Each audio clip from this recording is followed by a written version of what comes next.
Ashamaa akkam jirtu kabajamtootaa fi daawwattoota koo Dr. Obsaan jedhama. Egaa kaarra sagantaa barsiisaa ta'een walitti deebinee jirra. Sagantaa keenya kan har'aa irratti suuraalee yookiin miiseejii fedhii walqunnamtii saalaa namatti kakaasuu danda'an walii erguun miidhaa yookiin faayidaa maal qabaa kan jedhu kan ilaallu ta'a. Akkasuma immoo qorannooleen garaagaraa waa'ee kana ilaalchisee maal jedhanii jiru kan jedhu kan ilaallu ta'a. Channel kiyyaaf haaraa yoo taatan subscribe like gochuun hamma dhumaatti yoo wajji turtan barnoota irraa argattu. Egaa akkuma beekamu duraan suuraalee walqunnamtii saalaa interneetaan walii erguun akka waan badaatti kan ilaalamudha. Amma garuu hedduu waan baratamaa fi jiruu namoota hedduus kan balleessaa jirudha. Keessattuu jaalleewwan adda fagaatanii jiraatan uffata ofirraa baasuudhaan qullaa isaanii suuraa walii erguun akka ulaagaa jaalalaatti ilaalamuu eegalee jira. Egaa dura faayidaa isaa ilaalla. Akka qorannoon garaagaraa ibsutti faayidaa isaa keessaa 3 kan ilaallu ta'a.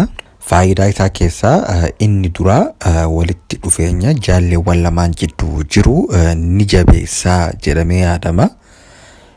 Inni lammataa immoo gammachuu ofiinuuf gammachiisuun argamu caala jaallee keessa wajjin qullaa wal ilaalaa haasayuun yookiin immoo of gammachiisuun gammachuu guddaa qaba jechuun ibsu. Kun yeroo hedduu dhiirotaaf malee shamarraniif hin dalagu. Biyya keenyattis hin baratamne jaalleewwan suuraa walii erguudhaan yookaan immoo viidiyoo garaagaraa wal ilaaluudhaan fedhii fi ofiinuuf gammachiisuun kan hin baratamnee fi kan gorfamus miti.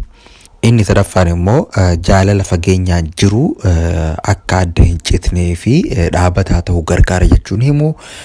Kuni maali? Jaalleewwan lameen biyya garaagaraa adda fagaatanii kan jiraatan yoo ta'e waggoota dheeraaf yookaan immoo ji'oota dheeraaf kan waliin argine akkasuma immoo walitti qaamaan wal arguu hin dandeenye yoo ta'e suuraalee akkanaa yookaan immoo viidiyoo miiseejii akkanaa walii erguudhaan fedhii walii kakaasuudhaan abdiidhaan akka wal eegan gargaara jechuu ibsu.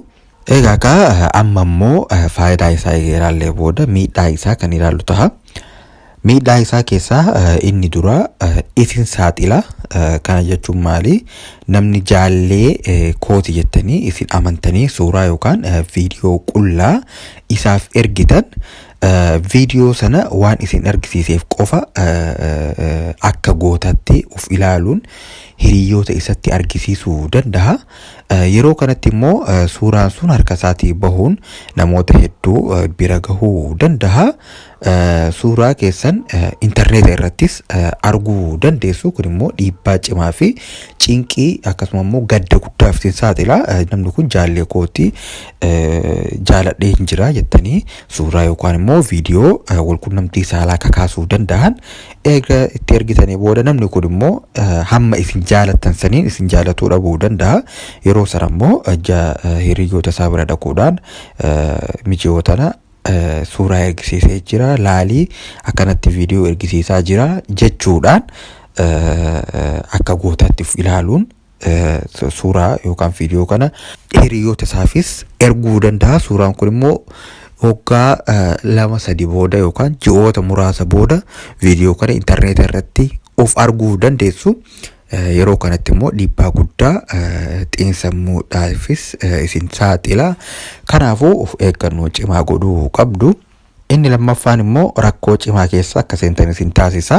Kana jechuun maali?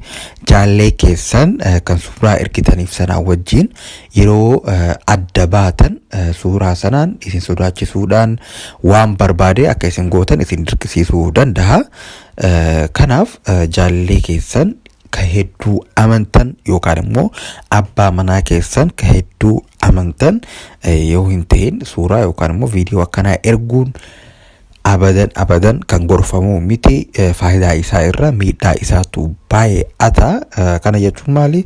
Eega wal hiiktanii yookaan immoo eega wal dhabdanii booda suuraa kana namatti argisiisaa, suuraa kana intarneet irratti gadhiisaa jechuudhaan isin sodaachisuun maallaqa yookaan birrii barbaade isin gaafachuu danda'a. Akkasuma immoo eega isin jiruu biraa eegaltanii jaarsa biratti heerumtanii yookaan jaallee biraa qabattanii boodas wal quunnamtii saalaa akka isaan wajji raawwattan isin dirqisiisuu danda'a. Kanaaf immoo of eeggannoo cimaa gochuun barbaachisaadha. Inni sadaffaan immoo sammuu keessan irratti dhiibbaa guddaa qaba. Keessattuu shamarran irratti yeroo suuraa kana walii ergatan fedhii keessan fitachuu hin dandeessanii, gammachuu barbaadan sanas argachuu hin dandeessanii. Dhiironni harkaan fedhii fitachuu ni danda'u. Shamarran immoo baay'ee shamarraniif ni ulfaata. Biyya keenyatti immoo akkuma kana dura isiniif hime kan baratamee miti. Kanaaf fedhii ofitti kakaasuun qofa kan goolabamu ta'a. Kun immoo gaddaa fi dhiphina cimaa keessa shamarree takka seensisuu ni danda'a. Suuraa akkanaa innis isheenis ishee yeroo suuraa akkanaa suuraa walquunnamtii saalaa kakaasuu danda'an isatti ergitu, innis suuraalee fi miseejii walquunnamtii saalaa, fedhii walquunnamtii saalaa ishee kakaasuu danda'u itti ergaanis.